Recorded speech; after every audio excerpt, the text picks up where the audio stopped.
بسم اللہ الرحمن الرحیم۔ بسم اللہ الرحمن الرحیم، الحمدللہ رب العالمین والصلاة والسلام علی رسولہ محمد وآلہ واصحابہ اجمعین، اما بعد۔ درس نمبر 50۔ آج کے سبق کا عنوان ہے مقدمہ توضیح حصہ سوم، اصول فقہ کی تعریف اضافی اور تعریف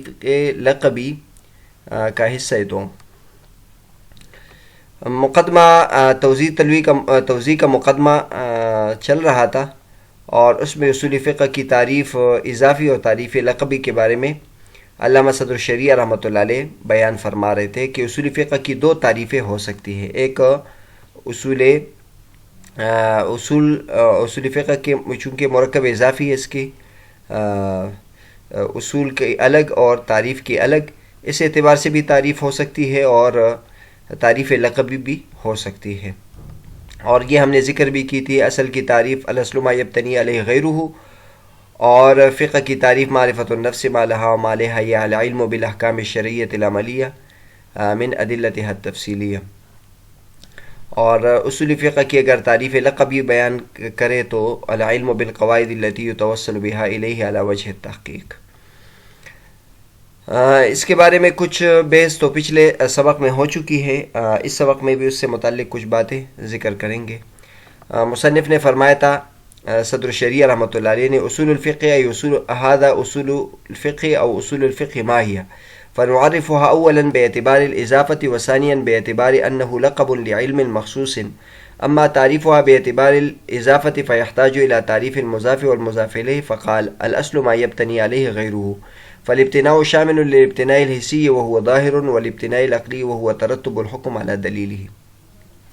مصنف نے کہا تھا کہ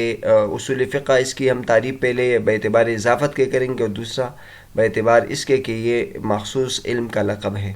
اضافت کے اعتبار سے تعریف میں مضاف مضاف الیہ کی تعریف کی طرف ہم محتاج ہوں گے، تو اسی وجہ سے مصنف نے کہا الاصل ما یبتنی علیہ غیرہ۔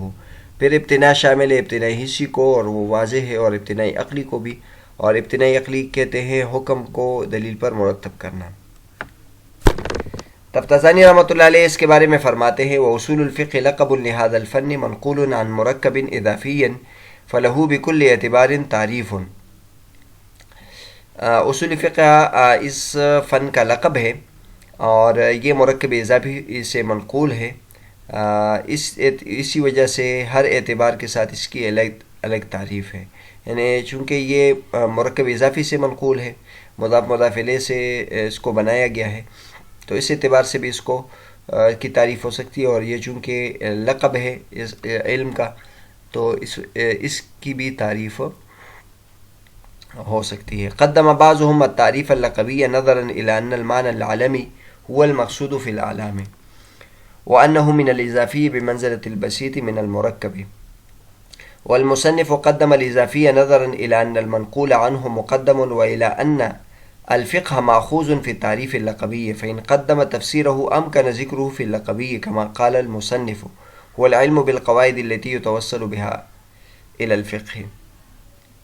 وإلا احتيج إلى إرادة تفسيره تارة في اللقبي وتارة في الإضافي كما في أصول ابن الحاجب۔ علامہ تفتازانی رحمۃ اللہ علیہ نے اس عبارت میں ایک تو یہ بات بتائی ہے کہ بعض حضرات نے تعریف جو دو قسمیں ہیں، تعریف اضافی اور تعریف لقبی، ان میں سے بعض حضرات نے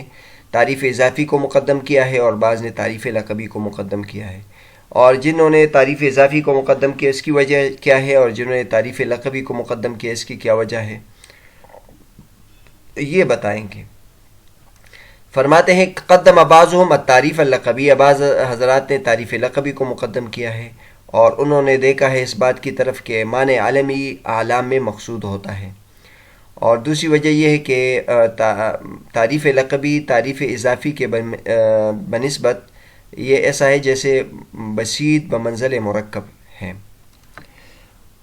والمصنف، اور مصنف علامہ صدر الشریعہ نے تعریف اضافی کو مقدم اس لیے کیا ہے، انہوں نے اس بات کی طرف دیکھا ہے کہ منقول عنہ مقدم ہوتا ہے، اور دوسری وجہ یہ کہ فقہ تعریف لقبی میں یہ لفظ استعمال کیا گیا ہے، فإن قدم تفسیرہ، اگر اس کی تفسیر فقہ کی تفسیر پہلے مقدم کرے تو لقبی میں بھی اس کا ذکر آئے گا، جیسے کہ مصنف نے کہا ہے هو العلم بالقواعد التي يتوصل بها الى الفقه، ورنہ اگر مقدم نہیں کریں گے تو فقہ کی تعریف ایک مرتبہ لقبی میں آ جائے گی اور ایک مرتبہ اضافی میں آ جائے گی، جیسے اصول ابن حاجب میں ہے۔ تو اس میں علامہ تفتازانی رحمۃ اللہ علیہ نے وجہ ذکر کی، دو وجوہات ذکر کی، جو حضرات تعریف اضافی کو مقدم کرتے ہیں،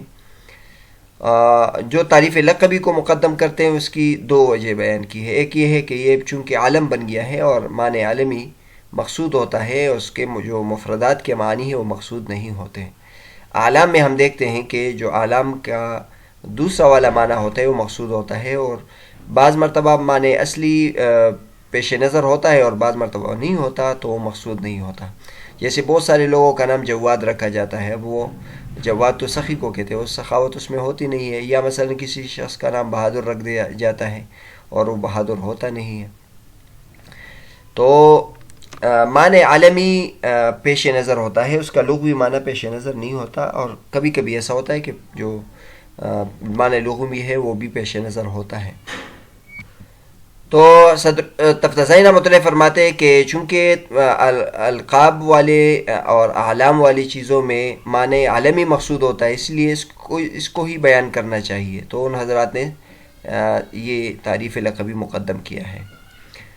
دوسری وجہ یہ ہے کہ معنی عالمی کے اعتبار سے یہ بمنزل بسیط ہے، اور معنی مرکب اضافی کے اعتبار سے یہ مرکب ہے، تو بسیط چیز مختصر ہوتی ہے، وہ مقدم ہونی چاہیے اور مرکب بعد میں ہونی چاہیے۔ لیکن یہ طرز مصنف نے اختیار نہیں کیا، مصنف نے تعریف اضافی کو مقدم کیا۔ اس کی کیا وجہ ہے؟ تو مصنف نے تعریف اضافی کو اس لیے مقدم کیا ہے کہ مصنف نے کہا ہے کہ منقول عنہ مقدم ہوتا ہے، یعنی دراصل یہ جو علم بنا ہے یہ بعد میں یہ مفردات سے بنا ہے، لغت سے اس کو لیا گیا ہے، اصول کو لیا گیا ہے اور فقہ کو لیا گیا ہے اور اس کو اصول فقہ کا نام بنا دیا گیا ہے، تو اس کا جو منقول عنہ ہوتا ہے بنیادی جس سے اس کو لیا گیا ہے وہ مقدم ہوتا ہے، لہٰذا اس کو مقدم کرنا چاہیے۔ ایک وجہ تو یہ ہے۔ دوسری وجہ یہ ہے کہ ان الفقہ ماخوذ فی تعریف اللقبی، کہ جب ہم تعریف لقبی کرتے ہیں وہ یہ ہے هو العلم بالقواعد التي يتوصل بها الى الفقہ، وہ ان قواعد کا جاننا ہے اصول فقہ جس کے ذریعے سے انسان فقہ کی طرف پہنچتا ہے۔ تو اگر اس شخص کو فقہ کی تعریف معلوم نہیں ہوگی تو اب تعریف لقبی میں تو فقہ کا لفظ آئے گا، تو وہ پھر سوال کرے گا کہ فقہ کس کو کہتے ہیں کہ جس کی طرف یہ اصول پہنچاتے ہیں۔ تو اس لیے بہتر یہ ہے کہ انسان پہلے فقہ کی تعریف کرے اور پھر تعریف لقبی میں اس فقہ کا لفظ آئے گا تو اس کے لیے آسان ہوگا۔ تو فرماتے فَإِنْ قَدَّمَ تَفْسِيرَهُ، اگر اس کی تفسیر کو مقدم کرے تو لقبی میں اس کا ذکر پھر آئے گا، جیسے کہ مصنف نے لقبی تعریف لقبیہ کی هو العلم بالقواعد التي يتوصل بها الى الفقہ۔ اگر ایسا نہ کرتا مصنف تو پھر ایک مرتبہ تعریف لقبی میں فقہ کی وہ تعریف کرتا اور پھر تعریف اضافی میں دوبارہ وہ فقہ کی تعریف کرتا، تو اس طرح یہ تکرار ہوتا۔ اور علامہ تفتازانی رحمۃ اللہ فرماتے کہ ایسا اصول ابن حاجب میں کیا ہے، اصول ابن حاجب میں یہ کیا ہے، اور گویا چونکہ صدر الشریعہ کے پیش نظر اصول ابن حاجب بھی ہے، اور انہوں نے اصول ابن حاجب میں جو ان سے کوئی غلطی ہوئی ہے، فروغ گزاشت ہوئی ہے، تو علامہ صدر الشریعہ نے اس سے پرہیز کی، کوشش کی ہے کہ ان کی غلطیاں ان کی عبارت پر نہ ہوں۔ تو بہرحال اس عبارت میں ایک تو تعریف اضافی مقدم کرنے کی وجہ، تعریف لقبی مقدم کرنے کی وجہ، اور تعریف لقبی مقدم کرنے میں نقصان کیا ہے وہ بھی بیان کر دیا ہے۔ آگے علامہ تفتازانی رحمۃ اللہ بہت بہترین نقطہ بیان فرماتے ہیں وَلَمَّا كَانَ أُصُولُ الْفِقْهِ عِنْدَ قَصْدِ الْمَعنى الْإِضَافِيِّ جَمْعًا وَعِنْدَ قَصْدِ الْمَعنى الْلَقَبِيِّ مُفْرَدًا كَعَبْدِ اللَّهِ قال فنعرفها أولا باعتبار الإضافة بتانيث الضمير، وقال فالآن نعرفه باعتبار أنه لقب لعلم مخصوص بتذكيره واللقب العالم۔ اب علامہ تفتازانی رحمۃ اللہ فرماتے ہیں کہ ہم صدر الشریعہ رحمۃ اللہ کے کلام کو دیکھے، انہوں نے اصول الفقہ کا لفظ استعمال کیا ہے، اور پھر اصول فقہ کی طرف جب ضمیر راجع کرتے ہیں تو کبھی وہ مؤنث کی ضمیر راجع کرتے جیسے فنعرفها اولا، اور کبھی وہ مذکر کی ضمیر راجع کرتے ہیں الان نعرفه باعتبار انه لقب لهذا العلم، وثانيا باعتبار انه لقب لهذا العلم. تو اس کی کیا وجہ ہے؟ یعنی کبھی اصول فقہ کی طرف مؤنث کی ضمیر راجع کرتے ہیں اور کبھی مذکر کی ضمیر. تو اس کی وجہ بیان کرتے ہیں کہ جب اصول فقہ کے دو پہلو ہیں، اصول فقہ کو اگر اس انداز میں لے لے کہ یہ مرکب ہے تو پھر یہ ایک سے زیادہ چیز ہوئے، لہٰذا اس کی طرف ضمیر وہ مؤنث کی جمع کی راجع کریں گے، اور اصول جو ہے وہ جمع ہے اصل کی. اور اگر اس اعتبار سے کہ یہ علم ہے اصول فقہ، علم اصول الفقہ یہ ایک نام ہے، ایک علم کا نام ہے، تو اس اعتبار سے پھر یہ مفرد ہے اور اس کی طرف پھر مذکر کی ضمیر راجع کریں گے. تو اتنی عمدہ بات کی طرف علامہ صدر شریعہ نے واضح نہیں کیا ہے، خود بتایا نہیں ہے، لیکن ان ضمیروں کو اس انداز میں ذکر کرنا یہ دلالت کرتا ہے کہ ان کے پیش نظر یہ بات ہے. جب وہ تعریف اضافی کر رہے تھے تو اس میں چونکہ الگ الگ مراد ہیں، تو اس کے مناسب مؤنث کی ضمیر تھی تو اس کے ساتھ فنعرفها کا لفظ استعمال کیا ہے. اور جب تعریف لقبی کر رہے تھے تو بیان کر رہے تھے تو اس وقت یہ چونکہ مفرد ہے لہٰذا اس کی طرف مفرد کی ضمیر راجع کی ہے. فرماتے ہیں ولما کان اصول الفقی، اور جب اصول فقہ معنی اضافی کے ارادے کے وقت جمع ہے اور معنی لقبی کے ارادے کے وقت مفرد ہے، جیسے عبداللہ، تو اسی وجہ سے مصنف نے کہا فنعرفها اولا باعتبار الاضافت، اس میں ضمیر ہا مؤنث کی استعمال کی ہے. وقال، اور بعد میں کہتے ہیں فالآن نعرفه باعتبار انه لقب لعلم مخصوص، یہ یہاں بتذکیری مذکر کی ضمیر ذکر کی ہے، تو اس کا مطلب یہ ہے کہ یہ تعریف لقبی کے اعتبار سے یہ پھر مفرد ہے، مذکر ہے، لہذا اس کی طرف مذکر کی ضمیر راجع کی ہے. اس کے بعد علامہ تفتزانی رحمۃ اللہ علیہ نے ایک تو لقب کی تعریف کی ہے کہ لقب کس کو کہتے ہیں، کیونکہ اوپر لفظ استعمال ہوا ہے تعریف لقبی، تو لقب کی تعریف بیان کرتے ہیں. اور یہ میں نے پہلے بھی آپ کو بتایا تھا کہ اس کتاب میں علامہ تفتزانی رحمۃ اللہ علیہ چھوٹی چھوٹی چیزوں کی تعریف کرتے ہیں. واللقب علم یشعر بمدح او ذم، لقب کہتے ہیں اس علم کو جو مدح اور ذم کا پہلو بتائے اور اس کے کی طرف اشارہ کرے. عام طور پر جو ہمارے نام ہوتے ہیں اس میں لقبی معنی نہیں ہوتا ہے، وہ صرف پہچان کے لیے ہوتے ہیں، جیسے عبداللہ ہے، عبد الرحمن ہے، زید ہے، بکر ہے، عمر ہے. لیکن بہت سارے ایسے لوگ ہوتے ہیں جن کے القاب بھی ہوتے ہیں. تو لقب وہ لفظ ہوتا ہے، وہ نام ہوتا ہے جس میں مدح یا ذم کا بھی پہلو آتا ہے، جیسے فخر الدین، اور اسی طرح صدر الشریعہ ہے، اور محقق الملہ ہے، اس قسم کے الفاظ ہیں. تو شیخ الاسلام ہے. پھر بعض اعلام ایسے ہوتے ہیں کہ جو مدح کا پہلو اس میں ہوتا ہے، اور اکثر ایسا ہوتا ہے، اور بعض اعلام ایسے ہوتے ہیں جس میں ذم کا پہلو ہوتا ہے، جیسے ابو جہل ہے. تو علامہ صدر الشریعہ رحمۃ اللہ تفتزانی رحمۃ اللہ فرماتے کہ لقب وہ عالم ہے جو مدح اور ذم کی خبر دے. لیکن اب سوال یہ پیدا ہوتا ہے کہ ہم نے اصول فقہ کے بارے میں بتایا کہ اس کے ایک تعریف لقبی ہے، تو لقب تو اس کو کہتے جس میں مدح کا پہلو ہے. تو جو اصول فقہ کی تعریف لقبی ہے هو العلم بالاحکام الشرعیۃ العملیہ، هو العلم بالقواعد التي يتوصل بها الى الفقہ، اس میں مدح یا ذم کا کیا پہلو ہے تو وہ بیان فرماتے ہیں. واصول الفقہ علم لهذا الفن مشعر بكونه مبنى الفقه الذي به نظام المعاش ونجاة المعاد وذلك مدح. اس کی وجہ یہ بیان کی ہے کہ اصول فقہ علم ہے اس فن کا، اور وہ اس کی بات کی خبر دیتی ہے کہ یہ جو اصول فقہ ہے یہ فقہ کی بنیاد ہے، فقہ کے اصول ہے، جس فقہ کے ذریعے سے دنیا کا نظام چلتا ہے اور اس کے ذریعے سے آخرت میں نجات بھی انسان کو حاصل ہوتی ہے، اور یہ اس کی مدح والی پہلو ہے، مدح کا پہلو ہے. تو بیان کیا کہ اصول فقہ ایسے علم کا نام ہے جو فقہ کی بنیاد ہے. تو یہ فقہ کی بنیاد ہونا، فقہ کی تعریف اور اس کی فضیلت ہم نے بیان کی کہ اس کے ذریعے سے عملی مسائل کو کہتے ہیں، اور پھر عملی مسائل کے لیے جو بنیاد ہے تو گویا اصول شریعت ہیں. تو یہ اس کی مدح کی پہلو ہے، مدح کا پہلو ہے، لہٰذا یہ تعریف لقبی ہی ہے، اور لقب کی جو تعریف ہے اس پہ صادق آتی ہے۔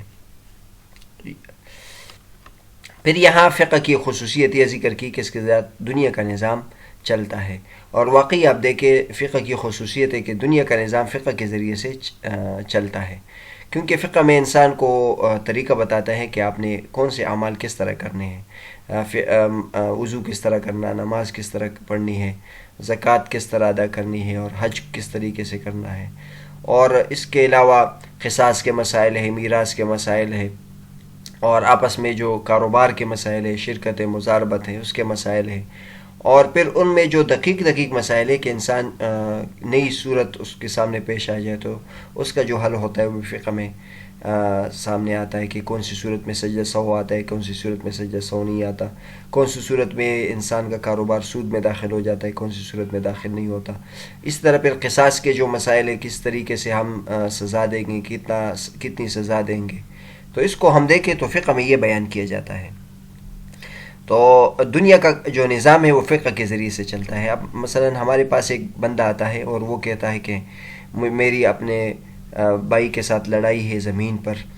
تو اب تصوف کا پہلو اگر ہم لے لیں، زہد کا پہلو اگر ہم لے لیں، تو ہم اس کو ترغیب دینا شروع کر دیں کہ بھائی آپ اپنے بھائی کے ساتھ لڑائی نہ کریں اور آپ اس کے لیے زمین چھوڑ دیں۔ یا اس طرح ایک بندہ ہمارے پاس آتا ہے اور وہ ہمیں کہتا ہے کہ فلاں آدمی نے مجھے تپڑ مارا ہے، اور ہم اس کو کہیں کہ بھائی آپ اس سے کہیں کہ ایک اور تپڑ بھی مجھے مارو، تو اس کے ذریعے سے دنیا کا نظام نہیں چلتا۔ وہ جائے گا اور وہ اس سے بڑی لڑائی بن جائے گی، لیکن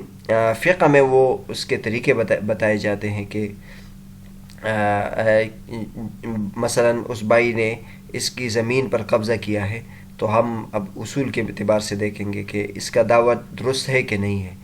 اس کے پاس گواہ ہے کہ نہیں ہے، اور دوسرے ساتھی کو ہم وہ قسم دیں گے، اس طرح ان کے درمیان فیصلہ کریں گے۔ اور اسی طرح کوئی شخص ہمارے پاس آیا کہ مجھے اس نے تپڑ مارا ہے، تو اب تپڑ کے بارے میں ہم اس کو کہیں گے کہ آپ کو یہ حق حاصل ہے کہ آپ بھی اس کو تپڑ مارو۔ تو اس کے ذریعے سے ہو سکتا ہے کہ اس کا دل نرم ہو جائے اور وہ اس کو معاف بھی کر دے، لیکن بہرحال دنیا کا جو نظام چلتا ہے وہ قانون کی وجہ سے چلتا ہے، فیصلے کے ذریعے سے، فقہ کے ذریعے سے چلتا ہے، اور اس کے ذریعے سے اب مثلا ایک شخص سے نماز میں کوئی بھول ہو چکی ہے اور وہ آپ کے پاس آتا ہے کہ مجھ سے نماز میں یہ بھول ہو چکی ہے، آپ مجھے اس کا طریقہ بتائیں میں کیا کروں، تو آپ اس کو کہیں گے کہ آپ نے سجدہ سہو کیا تھا، اور اس نے کہا میں سجدہ سہو کیا تھا، تو آپ اس کو بتائیں گے کہ سجدہ سہو کے ذریعے سے یہ مسئلہ آپ کا حل ہو گیا۔ اور اگر کوئی کسی کو فقہ کا مسئلہ یاد نہیں ہو تو اس کو کہے گا یار دوبارہ پڑھ لو، تو اب دوبارہ پڑھنا اس کے لیے کتنا مشکل ہے، بہت سارے یعنی دوبارہ کرنا انسان کے لیے مشکل ہوتا ہے، تو فقہ میں سلوشن ہوتا ہے اور ایک چیز کا حل بیان کیا جاتا ہے، اور چھوٹی چھوٹی جو مشکلات ہیں اس کو بیان کیا جاتا ہے۔ تو ایک تو دنیا کا نظام فقہ کے ذریعے سے چلتا ہے، اور دوسری یہ ہے کہ آخرت میں ثواب بھی اس کی بنیاد پر ملے گا، کیونکہ فقہ کے ذریعے سے ہمیں پتہ چلے گا کہ کون سا مسئلہ شریعت کے مطابق ہے، تو اس کے مطابق کرنے کی وجہ سے انسان کو پھر آخرت میں ثواب ملے گا۔ تو بہرحال آج کے سبق میں ایک تو ہم نے یہ ذکر کر دیا کہ اصول فقہ کی تعریف اضافی کو مقدم کرنا چاہیے یا تعریف لقبی کو مقدم کرنا چاہیے، پھر اس کی یہ وجہ بیان کی ہے کہ اس کو تعریف لقبی کیوں کہتے ہیں، اور یہ بھی بیان کیا کہ اصول فقہ ایک اعتبار سے مفرد ہے اور ایک اعتبار سے جمع ہے۔